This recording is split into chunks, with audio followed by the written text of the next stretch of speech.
Welcome to what I am calling Field Notes. These are short bonus episodes I'll drop whenever it makes sense.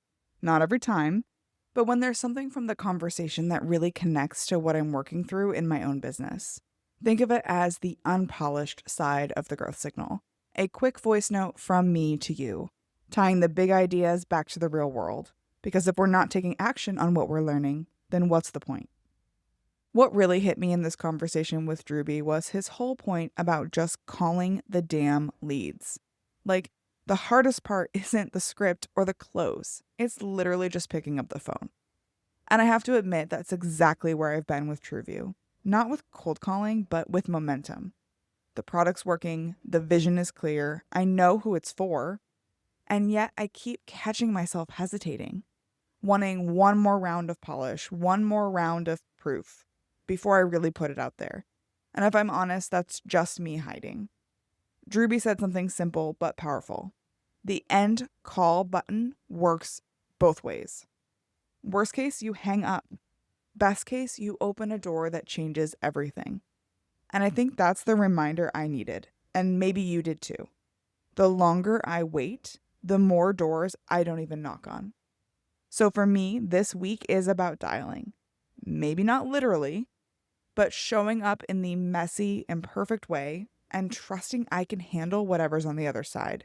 Because the people who will get the most out of what we're building aren't waiting for me to show up perfect. They're just waiting for us to show up. And actually, this ties into something I told my team last week. We've been in this pattern of building quietly, almost in stealth mode. We'll talk about Truvue if someone asks, but we're not the ones starting the conversation. And that's not how I used to be. When I first launched my startup 10 years ago, I honestly, I wouldn't shut up about it. And honestly, I was probably maybe a little too bold, maybe even a little desperate. But nobody doubted my hunger. You could feel it. Somewhere along the way, I traded that hunger for polish, for waiting until someone opened the door instead of knocking myself. And the truth is, that is not how great things get built. So I'm going to go ahead, I'm going to relive that youth.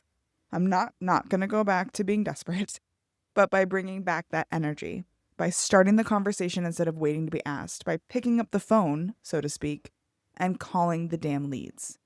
So that's where I'm at. Less waiting, more starting. Less polish, more presence. And I'll throw this back to you. What's the conversation you've been avoiding starting?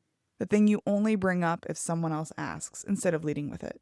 Maybe it's a customer you need to call. Maybe it's a new idea inside your team. Maybe it's even just admitting to yourself what you actually want. Whatever it is, pick it up, dial it, put it out there, because momentum doesn't come from being asked. It comes from showing up first.